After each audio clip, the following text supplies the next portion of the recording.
Welcome to another edition of Carnivore Bites. I'm your host, Jeff Sherman, along with the esteemed Dr. Eric Lopkin. And I'll let you kick it off, Dr. Lopkin, and what's going on with the transition team with President-elect Biden. Yeah, this was very interesting. Names of the transition team have started to come out, and one of those names is Cecilia Munoz. And not exactly a household name, but Cecilia Munoz was head of immigration under the Obama administration. Now, what that means to everybody, in the public is this is the woman that implemented the policies that separated kids from their parents, that set up those cages that everybody went nuts when they saw the photos, when they thought Trump was doing it. So I think, one, it's setting up a bigger civil war because the progressives in the Democratic Party are going crazy over this. How dare he appoint her? Okay, well, let me interject something. How dumb can you be? I'm sure Mr. Biden's not the one that's pulling any of these strings, but whoever made the decision, that's exactly the exact opposite of what you'd want to do. Hello? Yes. And, it showcases the hypocrisy of the Democrats. Because, remember, nobody made a big deal about the policy when Obama was doing it. When they thought it was all Trump's idea, they went nuts. Now they're bringing back the woman that did it in the first place. Yes, totally ridiculous. I would agree with that 100%. I mean, it shows how out of touch the Democrats really are, and it's already started to inflame the left part of the party. It's just going to aggravate the situation more. I honestly think we're looking at almost, I hesitate to use the word civil war within the party, but I think you're seeing exactly what happened to the Republicans with the Tea Party. Yeah, I think you have a very good point. And I think as things progress, let's fast forward. It's 4 years is a long time, 3 years. Could it be that maybe the Republicans come out on top because, I just don't see, I'm really not playing partisan politics. I don't see the Biden administration being successful. I consider it Jimmy Carter deja vu all over again on steroids. Could it be that the Republicans take back the House, enhance the Senate, and are now in a position to have a president that has the policies like Trump without the idiosyncrasies? It's very possible. I've heard from a number of Democrats that none of them expect Biden to be a two-term president, which I find interesting. But you're seeing the parallels right now from when Obama won. So if you remember, 2 years into the Obama administration, the Republicans did surge and took both the House and the Senate.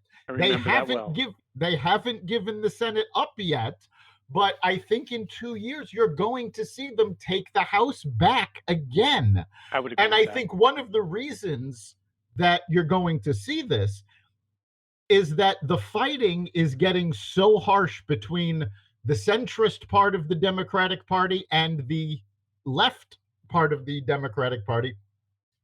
It will not surprise me for them to be primarying each other in 2 years and actually doing more damage to each other than the Republicans will in the general. I could not argue with that at all. Yeah, very interesting also in terms of switching gears a little bit. The coronavirus seems to be really top of mind. I mean, states like Connecticut and others that were doing well are now heating up again. What's your take on that, Dr. Lopkin? Well, we always expected COVID to heat up again at this point in the year, because as we go into flu season, this is the weather that the virus actually thrives in. So it's not a surprise that we're seeing a lot more cases. What's really important, though, is that despite the fact that the number of cases are going up, and the number of hospitalizations are going up, the number of deaths isn't. So at its peak, COVID had a morbidity rate of 0.6%.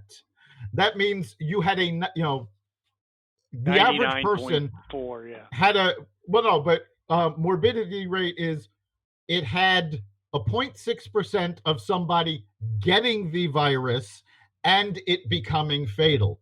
Now it's dropping even below that.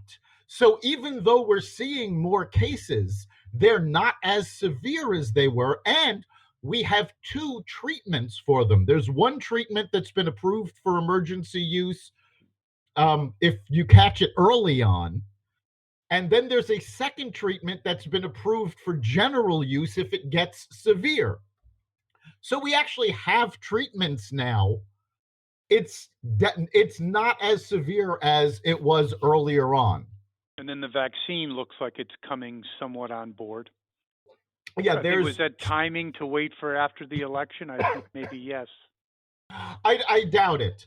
The process to do a clinical trial is very time consuming and very specific. There's certain things that have to be done. I don't think they held back for the election, and quite frankly, given the stock market results, the days of each company releasing the information. Right now there's 2 vaccines, one by Moderna and one by Pfizer. And both of these vaccines are being done in conjunction with international companies. So the idea that they would hold back, especially given the stock boosts that both companies got, I think it's unlikely. I think there was no way they could get the information cleared in time to announce it before the elections. Fair enough. Now, closing on the election, Trump's still not conceding. Where do you see this going? Well, he's got his legal challenges, and people are acting like this is abnormal. The fact of the matter is, there are legal challenges in virtually every presidential election. Yes. These just made a lot more news. He has said it looks like Joe Biden is going to be president. He hasn't officially conceded. And quite frankly, he shouldn't until the court cases finish in the court system. This is a standard procedure. People are making a big deal that he hasn't started the transition phase yet. But long-term political watchers pointed out on a number of newscasts that the Bush-Gore transition from Clinton to Bush didn't start until mid-December, and it still went very smoothly. There's really no problem with the transition waiting a few more weeks. I agree with that. Does it hurt Trump's legacy putting up such a non-conciliatory framework? I don't think it hurts his legacy. I think the mainstream media is going to move very quickly to eliminate his legacy, as will the Biden administration.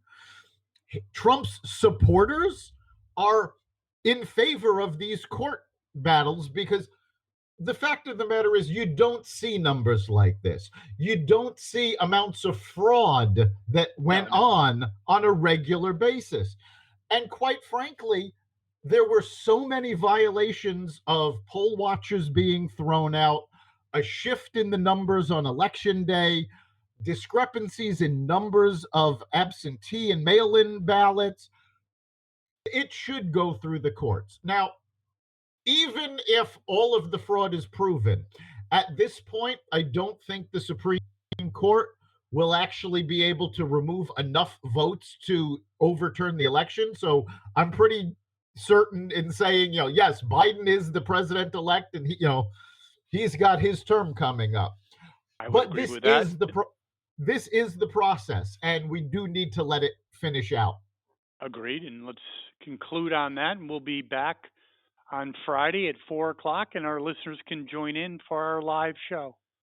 Yep, you can listen live at blogtalkradio.com/carnivore radio, and we'll give the phone number out on the broadcast for you to join in the conversation. Thank you, Dr. Lopkin, and thank our listeners for tuning in. See you Friday. You've been listening to Carnivore Bites, part of the Exvadio Podcast Network. You can catch us every week on carnivoreradio.com, exvadio.com/podcasts, the Apple Podcast Store, Google Play, Spotify, iHeartRadio, and wherever you find podcasts.